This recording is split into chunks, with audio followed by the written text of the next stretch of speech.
As you will have already seen, this morning actually started off with a really relaxing dog walk nearby, and I don't know if I've told you about where we live before, but we're lucky enough to live in a conservation area, which basically means that there's a lot of beautiful things to take in. There's deer, there's frogs, there's interesting birds, all sorts of things. So yeah, we're really lucky to have lots of really lovely walks nearby, and the location of our house as well is really handy. We're kind of between Bath and Bristol, nearer to Bath, but it's really handy because it means we can obviously pop out and go into either town whenever we like, which is so handy. Bath definitely ticks more boxes for me, but I grew up in Bristol, or on the outskirts of Bristol, so I obviously have a certain fondness of Bristol as well. But this weekend we did go into Bath and picked up a few new mugs. I think towards the end of the last Cottage Diaries, or maybe the one before,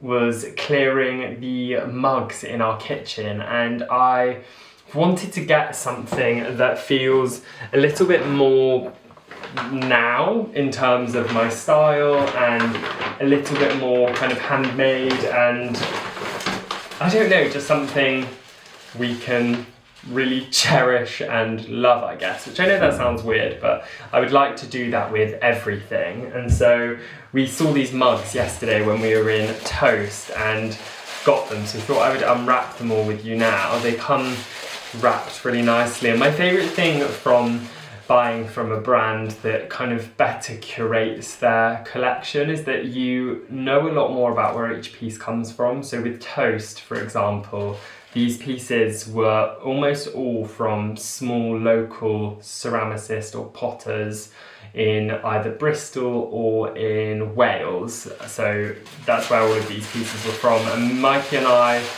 loved them. They were expensive, but we think it's better to buy something that you really love and you know will last and stand the test of time. But we both fell in love with this mug, which has a really lovely pattern. It's obviously handmade. The artist, I think, is Liz something. Basically we could only get one of these, so I ordered another from her directly. So her name is Liz Vidal, V-I-D-A-L.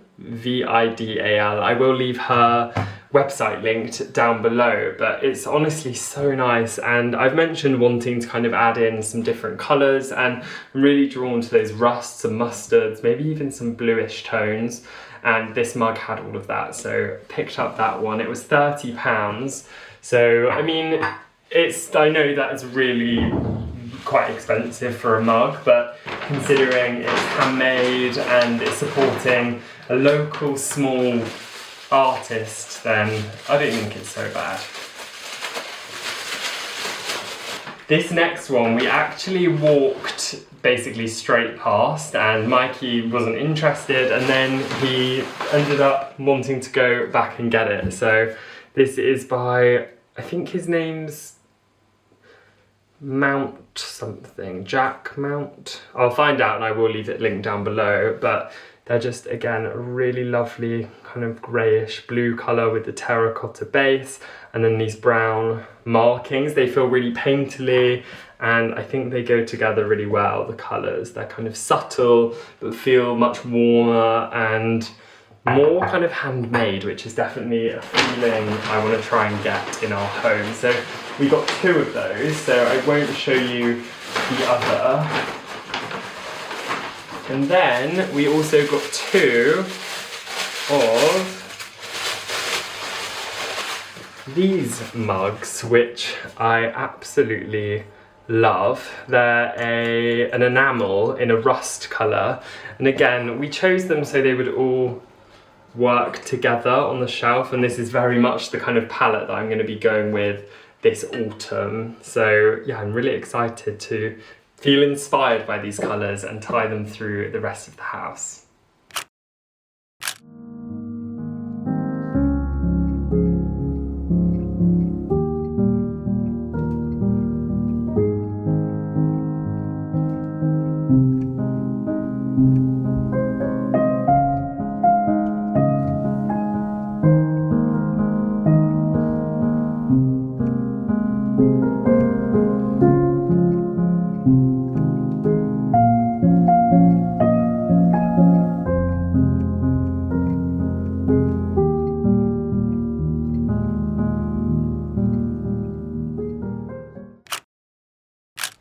I have just brought you upstairs to our study, which I've never got round to finishing, and I thought I would do with you today and tomorrow probably on the vlog.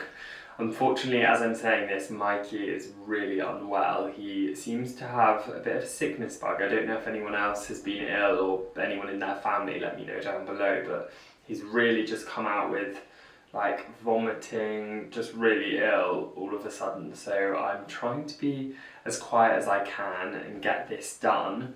But basically I'm going to be using these two boards here. You may have seen them, so I'm trying to open this, may have seen them in one of my other videos from IKEA.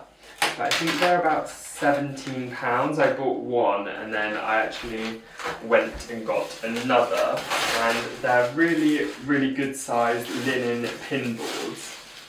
And they come with some pins.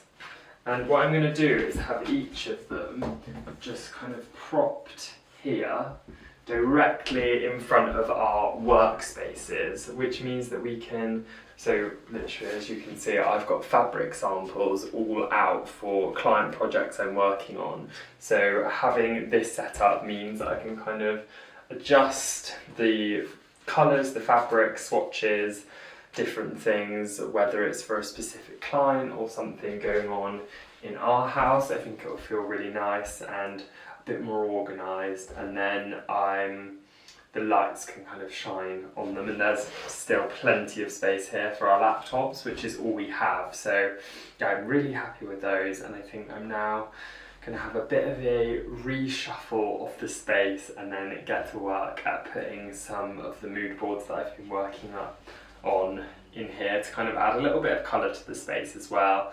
And then tomorrow I'm going to go up into the loft where I've got all of my cushion covers, and I'm going to bring a couple of nice coloured ones down and pop them on the chairs just to add a little bit of pattern and texture and freshen the space up. I've needed to finish it for so long, so I'm looking forward to it finally being done.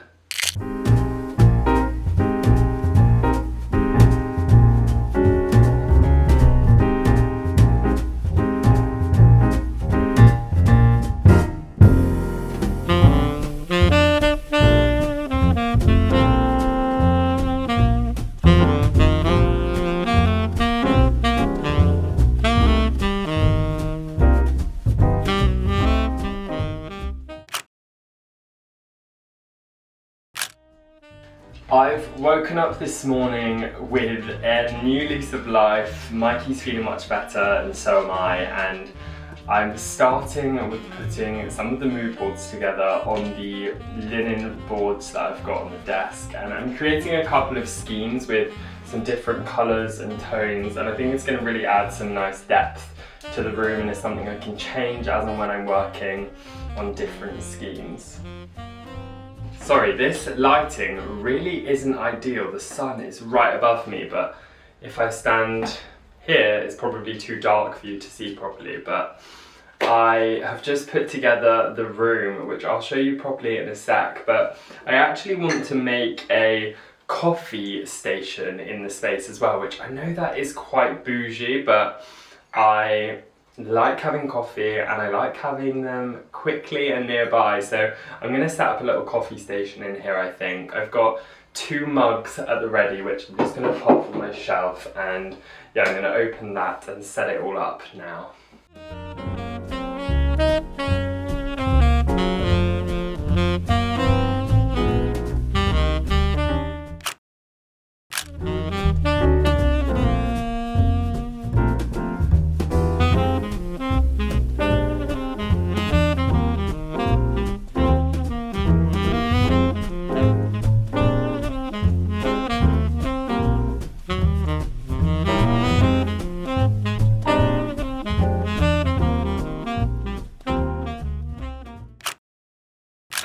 I actually had a bit of a stress there with the coffee machine because the cable wasn't long enough to plug in to the socket, so I had to actually attach an extension lead behind the desk, and it was all a bit faffy, but I've got it done, and hopefully you will have seen it in action for an exciting kind of piece of and hopefully you will have actually seen it in action as well there. And otherwise, I've just kind of been working on getting the study done and thought I would show you some of those details now.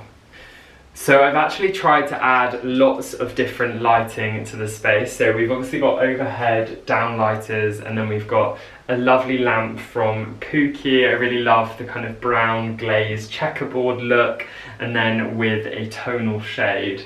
And then I've got some Cox & Cox wall lights as well, which sit over the top of the linen mood boards from IKEA, which are a really great way for us to display mood boards that I'm working on and to test different colour palettes. Maybe if I get some new wallpaper samples or paint swatches from a brand, I can kind of see how they look against existing things that are in either my home or a project I'm working on. And then I've added a couple of really nice cushions as well. So I've got one from Soho Home, which is a lovely kind of wool yellow colour, and then another one from a shop called Bonjour, which is a French shop, I'm guessing by the name, and I bought it in Paris. So it's a really small orange gingham cushion, which I think adds a nice kind of pop of depth with some of the other yellow colours in the room, which takes me up to the shelf, which is a really simple floating shelf from IKEA. I didn't want to break the bank on getting a kind of bespoke made shelf, and this one does the job perfectly. And then I've got two, I can't remember where they're from. They're from an antiques fair. You probably watched the vlog, but they were maybe Danish or Swedish made mixing bowls with a yellow and ochre glaze, so I love those. And then I've also got an original piece of art that I had commissioned from a lovely, lovely lady who I found through Instagram through my friend Debbie, who had one of her paintings, and I'm so happy with this one. She also did the one in the living room. Her name is Zarifa. I've got my Bosch coffee machine that you would have seen, a diffuser, and the linen chairs are ochre, and then I've just draped a couple of throws and styled it with some coffee table books as well. Hopefully you were able to see lots of the room there, and I really hope you like how it looks. It's the smallest room in our home, as I'm sure you can tell.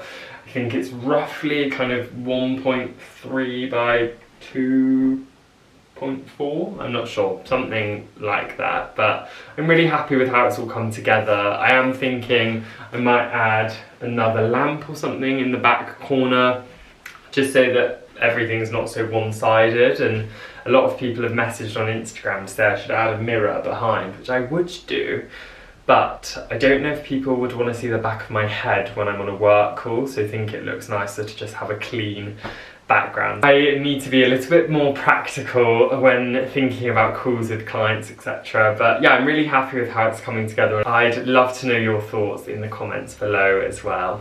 Thank you so much for watching this video, and I really appreciate you being here as always.